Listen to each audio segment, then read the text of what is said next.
जय गुरु जी, शुक्राना गुरु जी, प्यारी संगत जी।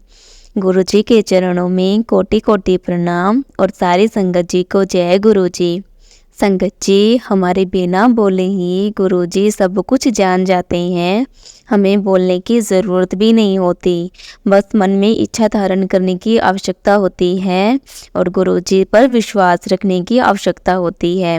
मेरे गुरु जी सब ही ठीक कर देते हैं। मेरे गुरु जी के पास सभी समस्याओं का हल है। जय गुरु जी। इसलिए संगत जी, हमें हर सत्संग को गुरु जी का आशीर्वाद समझकर अंत तक सुनना चाहिए।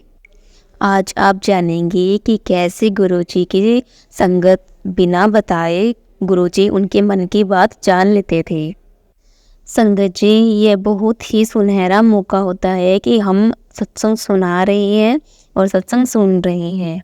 तो संगत जी, हमें ये मौका गंवाना नहीं चाहिए। संगत जी, आज का सत्संग भी कोई खास मैसेज ही लेकर आया है, तो कृपया करके सत्संग को अंत तक सुनिएगा। तो चलिए संगत जी, सत्संग को शुरू करते हैं। संगत जी, आज का सत्संग मेरे नोन टू आंटी जी है जो कि गुड़गांव से बिलोंग करते हैं, तो उनका सत्संग मैं आज आपको सुनाऊंगी। तो संगत जी, आंटी जी ने मुझे बताया कि उनकी रीढ़ की हड्डी में पेन रहता था और उनकी रीढ़ की हड्डी थोड़ी खिसक गई थी, तो उधर स्पाइनल कॉर्ड में स्पेस हो गया था, जिसके कारण उनके पैर में भी दर्द होता था। पैर की नसें बहुत ज़्यादा पेनफुल होती थी। और संगत जी, उनका राइट लेग थोड़ा वीक हो रहा था और वेट में भी कमी आ रही थी। संगत जी, आंटी जी का 20 मिनट से ज़्यादा बैठना बहुत ही मुश्किल था। वे लंबे टाइम तक एक जगह पर बैठ नहीं पाते थे। तो संगत जी, वे गुरुजी की काफ़ी पुरानी संगत थी। तो जब वे गुरुजी के बड़े मंदिर जाते थे तो वे तकिया साथ लेकर जाते थे। तो संगत जी, एक बार गुरुजी ने ऐसा करते उन्हें देख लिया और गुरुजी ने उन्हें तकिया लाने से मना कर दिया, लेकिन फिर भी वे संगत जी छुप छुप कर तकिया लाते थे। तो ऐसा करने पर गुरुजी ने उन्हें बहुत डांटा और आखिरकार एक समय ऐसा आया जब वे जमीन पर बिना कुछ सी सहारे के बैठे थे और धीरे धीरे उनके कमर में भी आराम आने लगा। संगत जी, गुरुजी ने उनसे पूछा कि वे किस रोग को ठीक करना चाहते हैं। तो संगत जी, काफ़ी बार सोचने के पश्चात उन्हें लगा, वो बहुत ज़्यादा डर गए कि गुरुजी किस चीज़ की आखिर बात कर रहे हैं। तो गुरुजी ने कहा, चलो सर्जरी करते हैं। उसके बाद संगत जी, गुरुजी उनको रूम में ले गए और उनके दर्द वाले भागों पर चम्मच को रखा। फिर मेरी गर्दन राइट और लेफ्ट दोनों ओर से मोड़ी। संगत जी, उन्हें बहुत दर्द हुआ। शरीर को संभालने के बाद गुरुजी ने उनसे कहा कि तुम्हारे पैर का इलाज जालंधर में होगा। संगत जी, इस क्रिया को करने के बाद उनके जो पहले पेन था वो तो ठीक हो गया, लेकिन जॉइंट्स पेन अभी भी था। तो संगत जी, एक बार वो वैसे ही गुरुजी से बातें कर रहे थे। उन्होंने अपने जॉइंट्स के पेन के बारे में गुरुजी को बताया।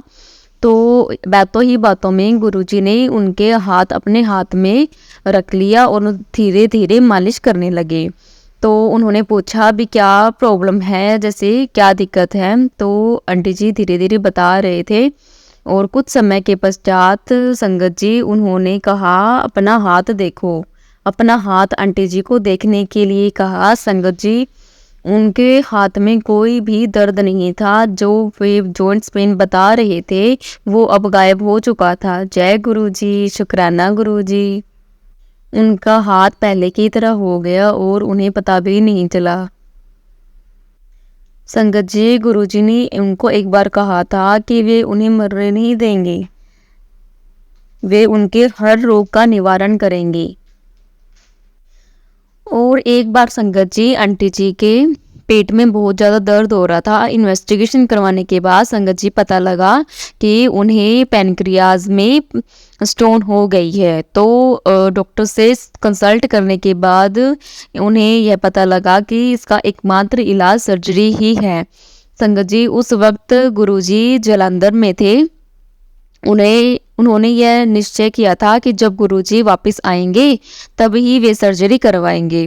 लेकिन संगत जी, उनके पेट में बहुत ज़्यादा दर्द हो रहा था, वे दर्द सहन भी नहीं कर पा रहे थे। और एक बार गुरुजी से बातें करते वक्त उनके पेट में बहुत ज़्यादा दर्द हो गया, तो उधर गुरुजी अपने पेट पर हाथ फेर रहे थे, इधर आंटी जी का दर्द समाप्त हो गया। जय गुरुजी, शुक्राना गुरुजी। और संगत जी, आंटी जी ने ऑपरेशन गुरुजी के वापस आने के बाद ही करवाया। संगत जी, ऐसे ही बहुत सारे हेल्थ स्टेटस के रिगार्डिंग गुरुजी ने उनका बहुत साथ दिया। एक बार उनकी आँख में प्रॉब्लम हो गई थी, बहुत ज़्यादा पेन भी कर रही थी, तो वे डॉक्टर के पास गए और उसमें आँख में लेफ्ट आँख में उनके कोई तरल पदार्थ बह रहा था। और इन्वेस्टिगेशन करने पर पता लगा कि इनकी छोटी सी सर्जरी करवानी पड़ेगी, वो भी 1 हफ्ते के अंदर अंदर। उस दिन संगत जी, मंगलवार का दिन था और आंटी जी गुरुजी से बिना पूछे कोई भी काम नहीं करना चाहते थे। और उन्हें ये था कि मैं गुरुजी से आज्ञा लूँ और उसके बाद ही सारे काम करवाऊँ, एक बार परमिशन लेनी ज़रूरी है। तो संगत जी, उन्होंने गुरुजी को सब के बारे में बताया कि मैं ऐसे करके डॉक्टर के पास गई थी और उन्होंने मुझे ऑपरेशन करवाने के लिए कहा है। तो संगत जी, गुरुजी ने सारी बातें सुनकर उनके चरणों में पड़ी हुई बहुत सारी मालाओं में से एक माला को उठाकर आंटी जी को दे दी और दोबारा कंसल्ट करने के लिए कहा कि एक बार तुम दोबारा जाकर डॉक्टर से चेक करवाओ। तो संगत जी, वो डॉक्टर के पास गए और उन्होंने दोबारा इन्वेस्टिगेशन, दोबारा चेकअप करवाने पर डॉक्टर भी शॉक्ड हो गई। संगत जी, उनकी आंख बिल्कुल सामान्य हो गई थी, बिल्कुल पहले की तरह कोई तरल पदार्थ नहीं था। जय गुरु जी, शुक्राना गुरु जी। ऐसे ही संगत जी, उनके हस्बैंड के मुंह में कोई निशान था, तो कोई गांठ टाइप थी। तो उन्होंने, उनके मन में डाउट था कि कहीं ये कैंसर ना हो, तो वो बहुत ज़्यादा टेंशन में आ गए थे। तो डॉक्टर को चेक करवाने के बाद उन्होंने बायोप्सी की रिपोर्ट भेजी, बायोप्सी की रिपोर्ट का वेट था। तो संगत जी, आंटी जी बहुत ज़्यादा परेशान हो गए और गुरुजी के पास गए। तो उन्होंने सारी सिचुएशन गुरुजी को बताई। तो गुरुजी ने कहा कि जा मौज कर।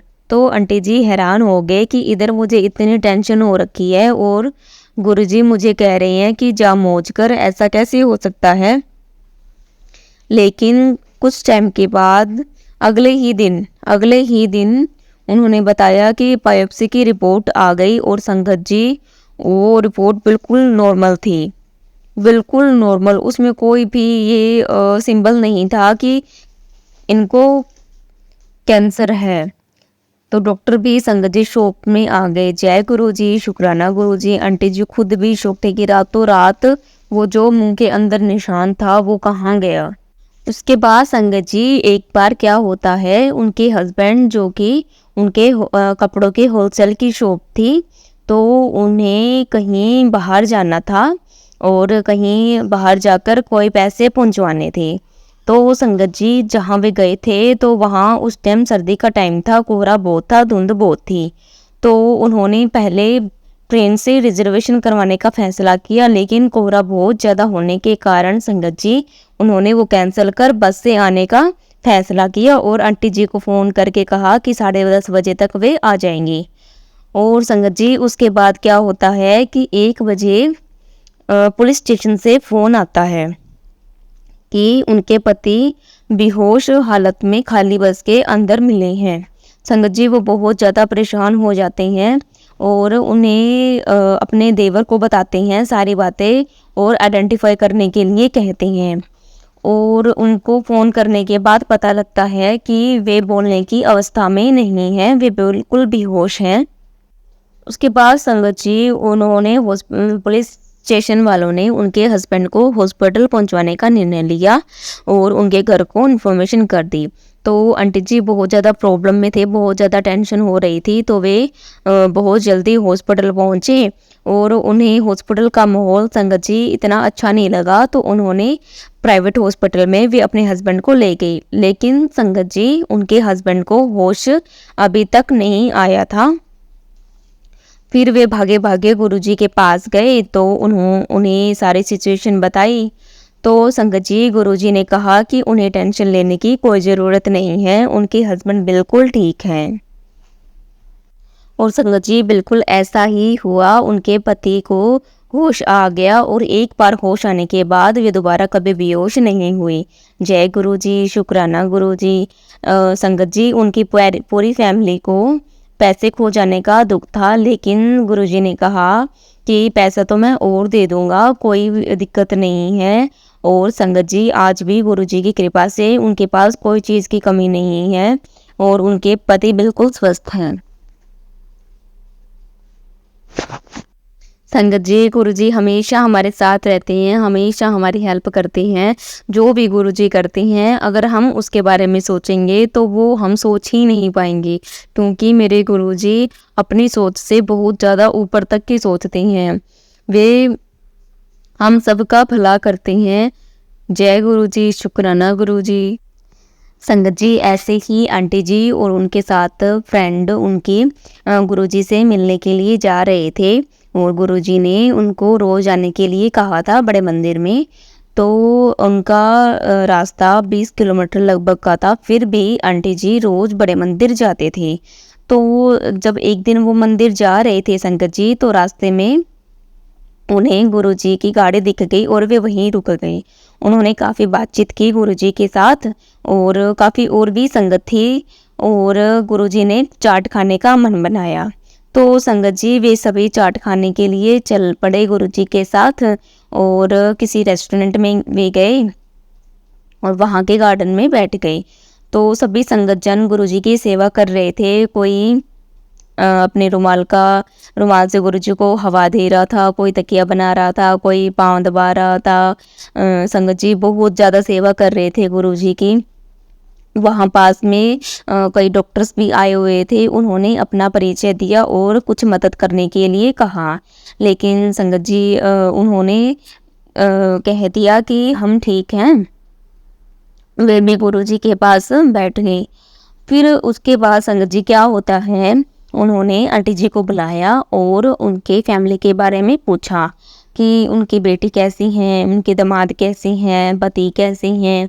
उन्होंने सभी का हाल बताया संगत जी और उन्होंने यह भी कहा कि उनके हस्बैंड तो बिल्कुल ठीक हैं और उनकी बेटी और दामाद जी मनाली गए हुए हैं, वे जल्द ही वापस आएंगे। तो संगत जी उस वक्त उन्हें पता नहीं था कि गुरुजी क्यों पूछ रहे हैं। कुछ दिनों के बाद संगत जी उनकी बेटी का फ़ोन आता है और वहाँ स्थित ट्रैफिक में जब वे वापस आ रहे होते हैं तो उनका एक्सीडेंट हो जाता है। संगत जी वो उन्हें जैसे ही एड्रेस सेंड करते हैं, आंटी जी भागी भागी उनके पास जाती हैं और पहले वे गुरुजी के पास जाते हैं। तो मानो हॉल में गुरुजी बैठे थे, मानो उनका वेट ही कर रहे थे कि उनको सब पता था। तो संगत जी आंटी जी का सिर्फ इतना ही कहना हुआ कि एक्सीडेंट हो गया है। संगत जी गुरुजी ने सारी दुर्घटना मानो जैसे गुरुजी के आंखों के सामने ही चल रही है, गुरुजी ने सारी दुर्घटना बता दी और कहा। और आंटी जी ने कहा कि उनके दामाद जी को दिल्ली एम्स में लेके जाया जा रहा है, लेकिन संगत जी गुरुजी ने दिल्ली एम्स ले जाने के लिए मना कर दिया। उन्होंने कहा कि उनको ब्रेन से रिलेटेड हॉस्पिटल में लेके जाया जाए।